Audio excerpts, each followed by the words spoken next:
আসসালামু আলাইকুম। নবম শ্রেণীর শিক্ষার্থীদের আজকের এই ভিডিওতে স্বাগতম।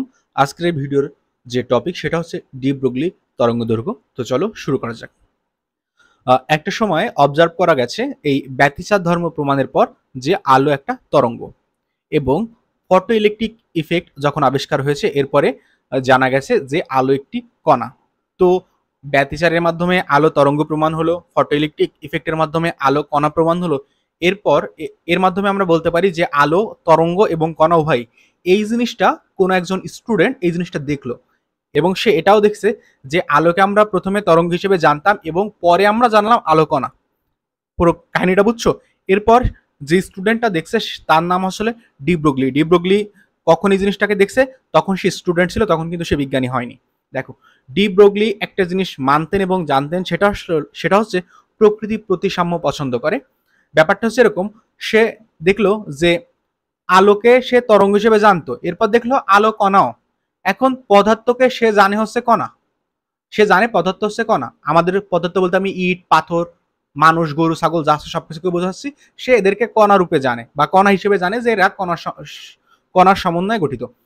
এখন সে যদি দেখলো আলো তরঙ্গ হিসেবে জানতো, সে যদি কণা হইতে পারে, সে বললো পদার্থকে আমি কণা হিসেবে জানি, সেও তরঙ্গ হবে। এখন কথা হচ্ছে তার কথার কোনো প্রমাণ আছে? তার কথার কোনো ভিত্তি নেই, প্রমাণ নেই।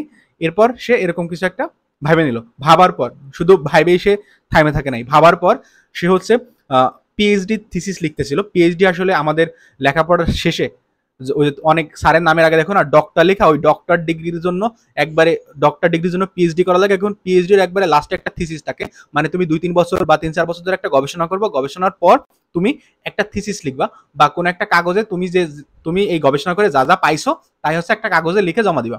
এখন এই ডি ব্রগলি সাহেব বলছে কি প্রত্যেক চলমান পদার্থ বা কণার সঙ্গে একটা তরঙ্গ থাকে, যে কথার কোনো প্রমাণ নেই।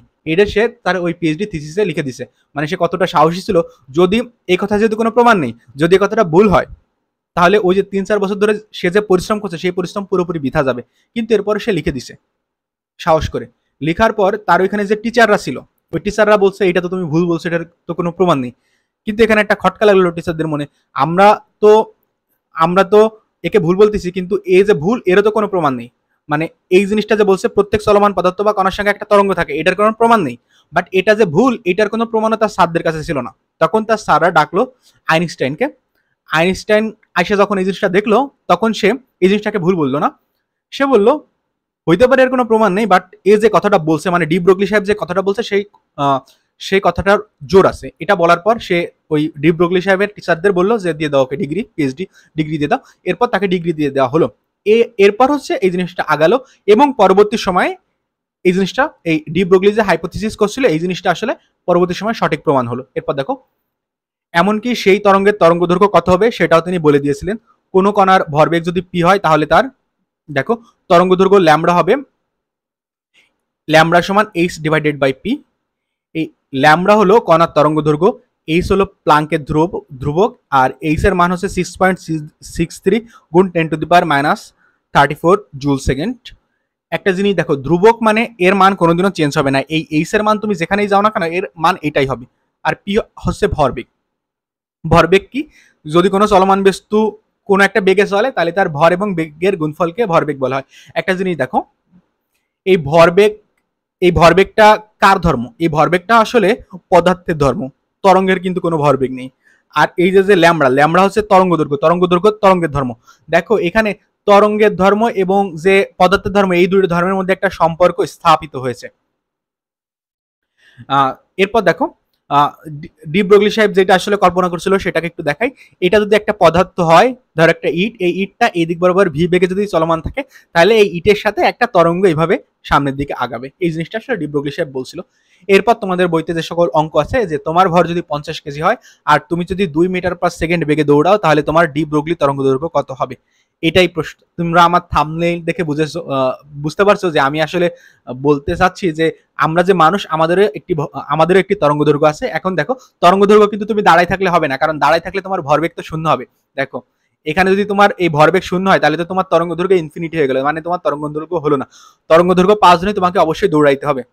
দেখো তোমার ভর যদি 50 কেজি হয় আর তুমি যদি 2 মিটার/সেকেন্ড বেগে দৌড়াও, তাহলে তোমার ডি ব্রগলি তরঙ্গ দৈর্ঘ্য কত হবে? এখন তোমার তরঙ্গ দৈর্ঘ্য বের করা হবে। দেখো তোমার ভরবেগ কত হবে? প্রথমে আমরা ভরবেগ বের করব। ভরবেগ হচ্ছে ভর এবং বেগের গুণফল। এখানে ভর আসলে 50 আর বেগ আসলে 2, তাহলে 50 গুণ 2 আছে 100। এরপরে যে এককগুলো আছে এককগুলো পাশাপাশি লিখে দিবা। এই ভরের একক কেজি আর বেগের একক মিটার পার সেকেন্ড। এই যে কেজি মিটার পার সেকেন্ড আসলে ভরবেগের একক। এরপর তুমি জাস্ট সূত্রে বসাবা। সূত্র ছিল এইচ ডিভাইডেড এইচ ভাগ পি। এখন এইচ এর মান আসলে এই যে 6.634 গুণ 10 টু দি পাওয়ার মাইনাস 34 ভাগ এই ভরবেগ আসলে 100। এই এইচ ভাগ পি হয়ে গেল। এরপর এইটাকে তুমি যদি এই 100 দ্বারা ভাগ করো, এই যে এইটা পাবা যে 6.634 গুণ 10 টু দি পাওয়ার মাইনাস 36। এখন দেখো এই 6.634 গুণ 10 টু দি পাওয়ার 36, এটা যে কত ছোট রাশি, এটা কি কল্পনা করতে পারতিস? এই 6.634 কে তুমি যদি 10-এর উপর 36টা শূন্য দিয়ে ভাগ করো, তাইলে যতটুকু হবে তত মিটার। এটা আসলে এত ছোট যে তুমি কল্পনা করতে পারবে না। এরপর তোমাদের বইতে আরো একটা অঙ্ক আছে যে 4 গুণ 10 to the power 6 metre per second বেগে গতিশীল একটি ইলেকট্রনের তরঙ্গ দৈর্ঘ্য কত? ইলেকট্রনের ভর 9 গুণ 10 to the power minus 31 KG. দেখো ইলেকট্রনের তরঙ্গ দৈর্ঘ্য এইচ ডিভাইডেড ভাগ পি, তাহলে এইচ ভাগ এই পি সমান এম ভাগ ভি। এখন তুমি এইচ এর মান তো সবসময় ফিক্সড, কারণ এটা ধ্রুবক।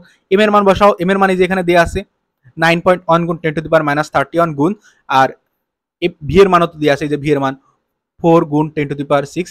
এরপর জাস্ট তুমি ক্যালকুলেটরে বসায় ক্যালকুলেশন করে ফেললে এটা আসবে। তো শিক্ষার্থীরা, আশা করি আজকের ক্লাসটি বুঝতে পেরেছো। তো সবাই ভালো থেকো, ধন্যবাদ সবাইকে।